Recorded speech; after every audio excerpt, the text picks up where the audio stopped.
This is BBC Radio London. I've invited into the studio Stef Michalak, who created the Michalaks, and he joins me here on the afternoon show. Hello. Hello, Joe. Ferdinand à ce qui est à faire. Ferdinand fait qu'à sa tête qui nous est offerte sur un plateau d'artistes aux allures d'Orphée en fête. Jamais défaitiste. Ferdinand au dîner d'affaires. Il préfère faire la comédie sans commentaire. Ferdinand a des choses à dire et à redire et à défaire. Laisse faire courir le rire sur terre et dans la sphère.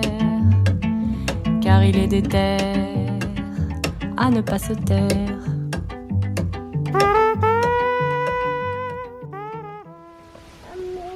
Yeah. Big tree. Roo and I have made it out for a mid-morning dog walk. We're just walking around the park.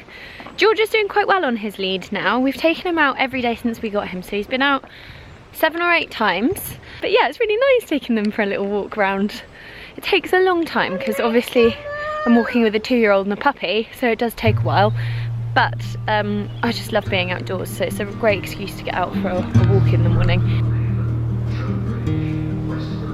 Down by the river, there she was, pinning the line and trying her clothes. From the hill I watched as my love stood alone.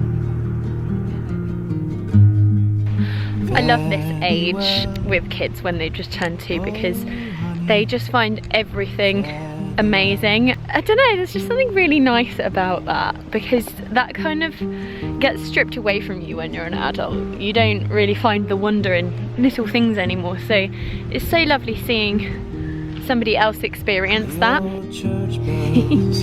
You want to come up, don't you? More flowers. As they did the day my love and I were bound. As they did the night. We are surrounded by so much beauty, and it's right in front of our faces a lot of the time, and sometimes it's just difficult to see what's right there, and sometimes just by pointing a camera at it, putting some cinematic music behind it and grading it, you've just brought something to life.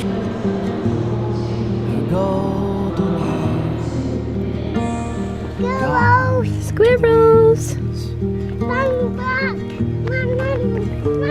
The orange sun warmed her aching Get skin. down! Do you love your doggy? Bending low, she gave the kettle. What's extraordinary about you is it's a mass market, and you just go, no, I'm off on my own journey here, and you either stick with me or you don't.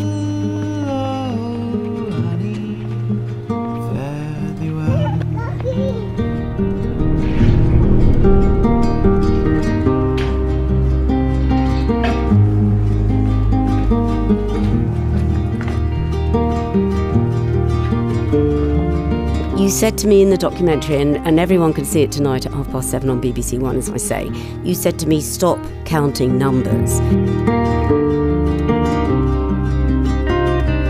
What is success to you, and what does that mean? How are you defining that?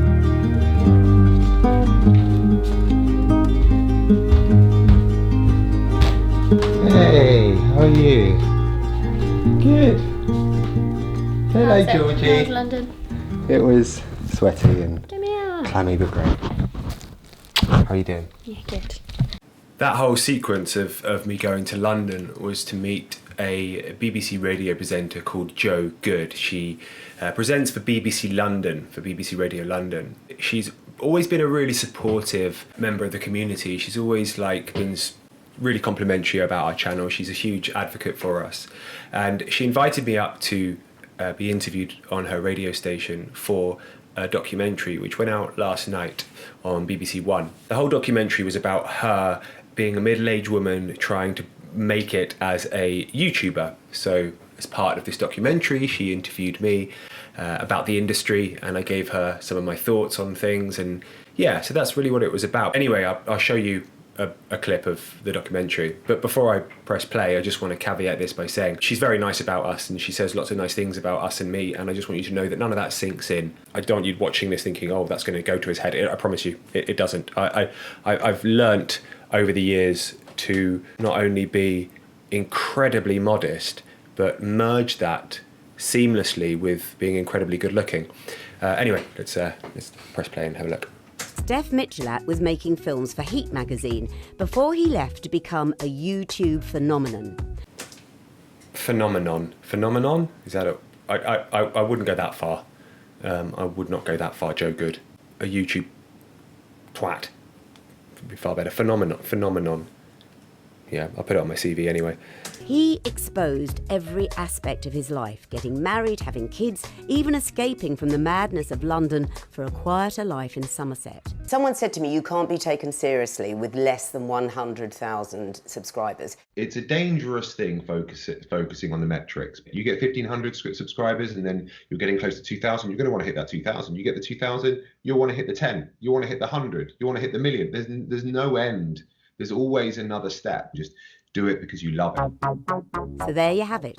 It's not all about the numbers. Thank you so much, Jo, for interviewing us and for profiling us for your documentary and having me on your radio station. It was an absolute pleasure to meet you. And thank you so much for being a Michalak veteran.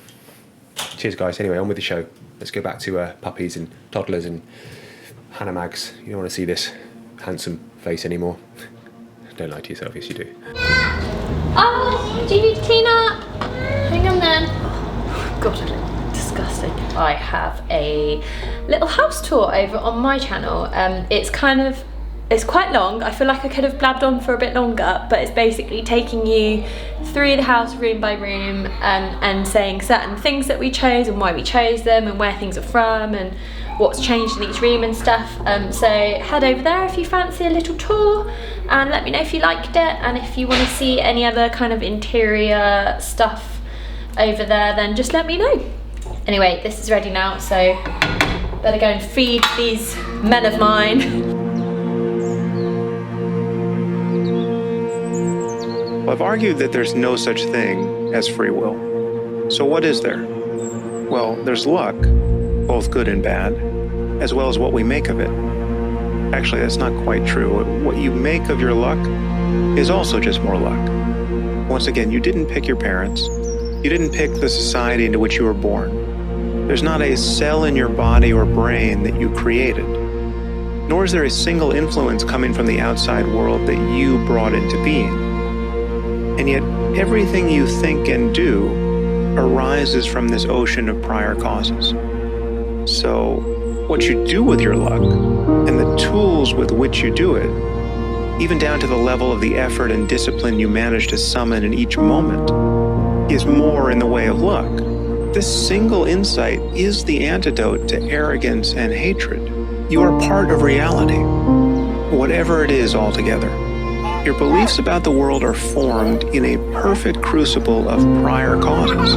If I say something now that changes your mind, it will be through no free will of your own. And if you're left feeling merely doubt or confusion, you won't have chosen those responses either. Get him.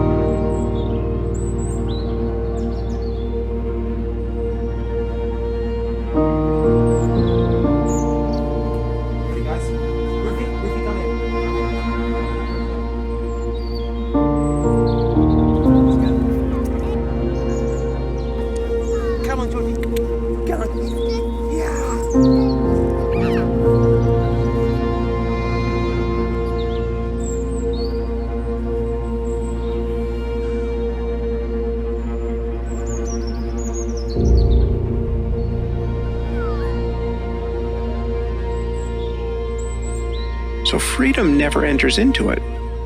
The universe is pulling your strings.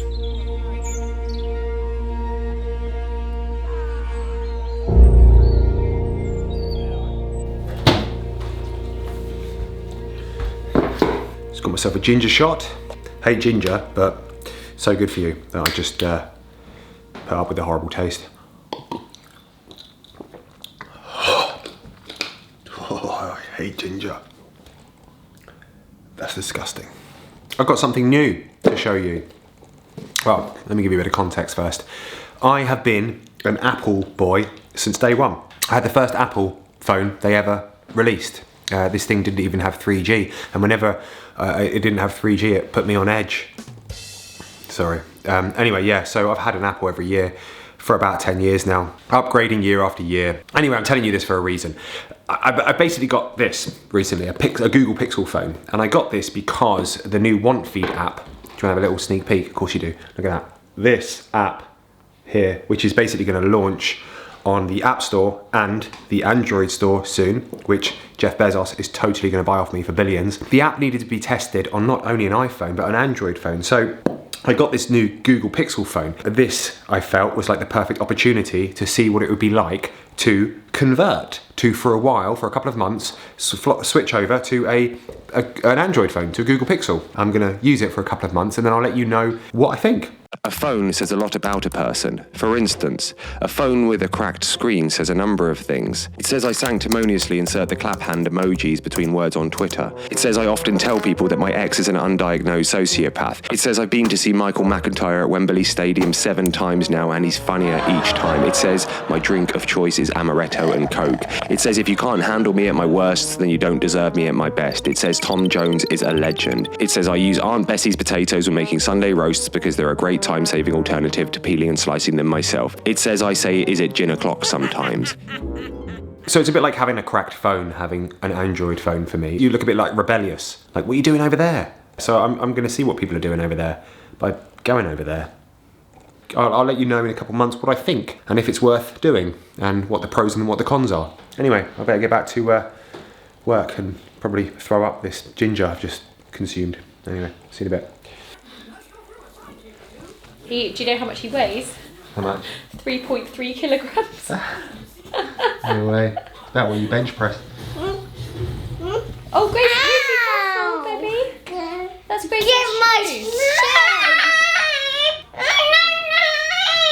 Right. You don't need to shout about this. Here you go, Gracie. Put it on the floor, please. Tired 1, tired 2.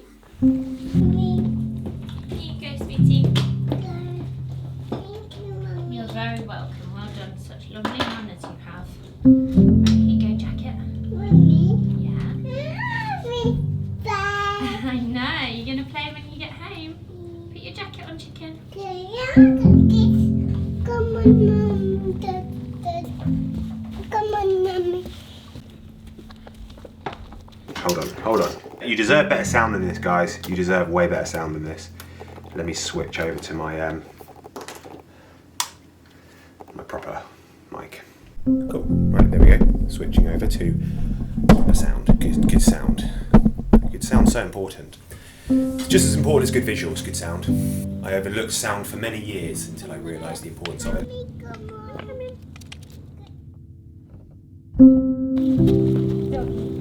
We just had a little walk around the park with George and Rufus, getting some shots for Canon, who are doing an article on us.